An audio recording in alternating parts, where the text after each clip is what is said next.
It'll be 20 years to the day soon. The day the sky was ripped apart and countless bolts of light rained down upon us. I think this calls for a little history lesson. In 1994, a group of asteroids was discovered taking a long elliptical orbit around the Sun. They were created when an unknown asteroid struck the 1986 VG-1 Ulysses, an asteroid in orbit around Jupiter. The orbit of these Ulysses asteroids was on a collision course with Earth with an estimated 10,000 meteors set to strike the surface. Since there was no way to divert the orbit of each asteroid, construction began on a vast anti-air railgun network, a last-ditch effort to intercept and destroy the meteors. They built 6 facilities. The test unit Type 0 was built in China. Type 1 was built in America, and then 4 Type 5 units were built in Australia, Turkey, Namibia, and Argentina. In July 1999, the asteroids began to strike. Thanks to the railgun network, damage was kept to a bare minimum, only about enough to destroy the entire world order. Never in its existence had mankind experienced such a catastrophe. It came to be called the Ulysses disaster. The near-total loss of infrastructure led to economic chaos, particularly in the hard-hit Eurasian continent. To avoid total breakdown, the nations of Asia and Southern Europe rearranged themselves into regional federations. Military budgets were slashed, and the Federation poured most of their money into rebuilding. The depletion of energy sources brought on by the loss of territory soon proved to be a major problem, one that quickly led to an escalation in disputes over natural resources. We'll continue this later.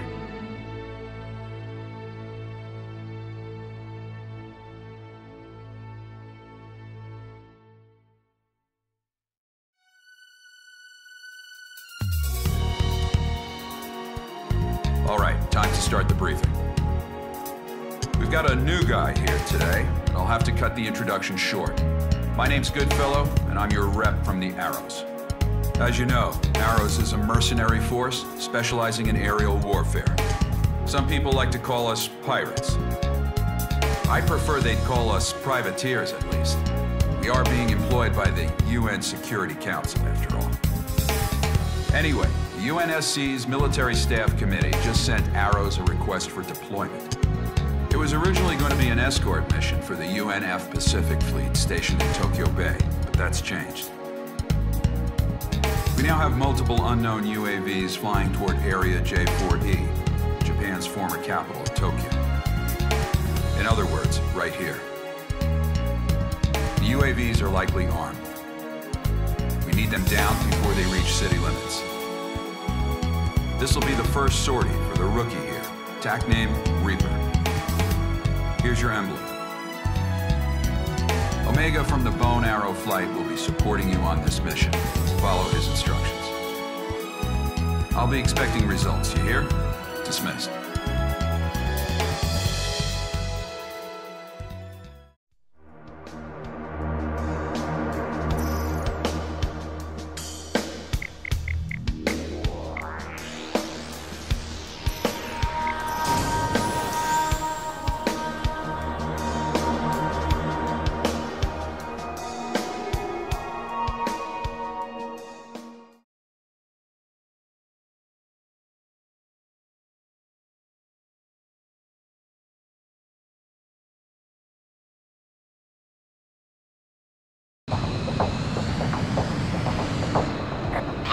Dust in the air again today.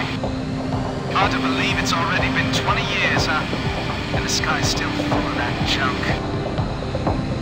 This is the JASDF 309 Squadron requesting affiliation. This is Omega from Arrow's Bone Arrow Squadron, working under independent UN command. We're here on operational support.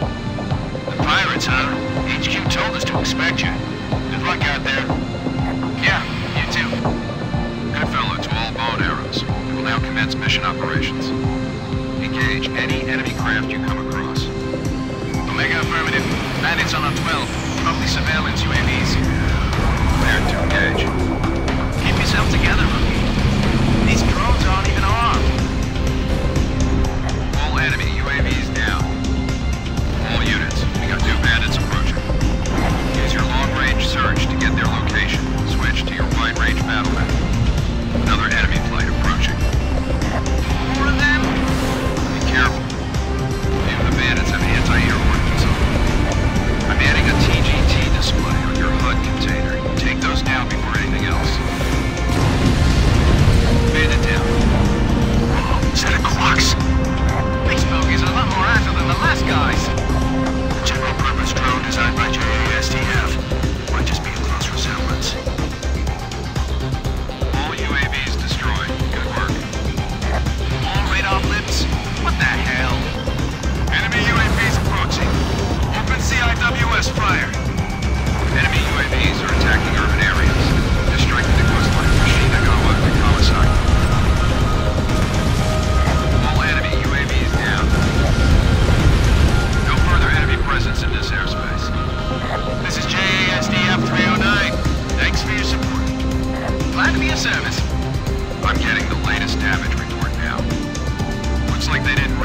evacuation zones. Not too shabby, Reaper. These things, Quark's craft, you said? Why would they be striking Tokyo? I'll get the UNF to brief me on the UAVs later. All units, clear to return home.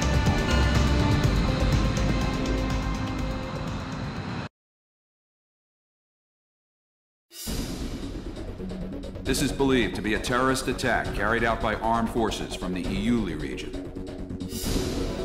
They've caused extensive damage to Tokyo. The naval fleet was also attacked, so the UNF generals are all furious right now.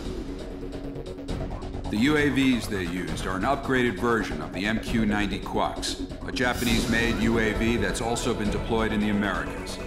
It may be unmanned, but it's still a very powerful bomber. It's equipped with an aggressive aerodynamic design and a new type of semi-automatic control system.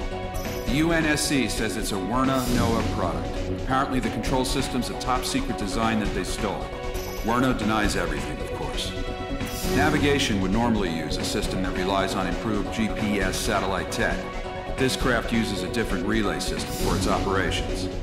We also caught an unknown fighter craft flying at high altitude over the area. The UN's going to raid and inspect Werner's facilities in Iuli and the other special zones shortly. Werner NOAA is the biggest company in its field. Normally, the UN doesn't like doing anything to make them angry. Now, though, I guess they don't have much choice.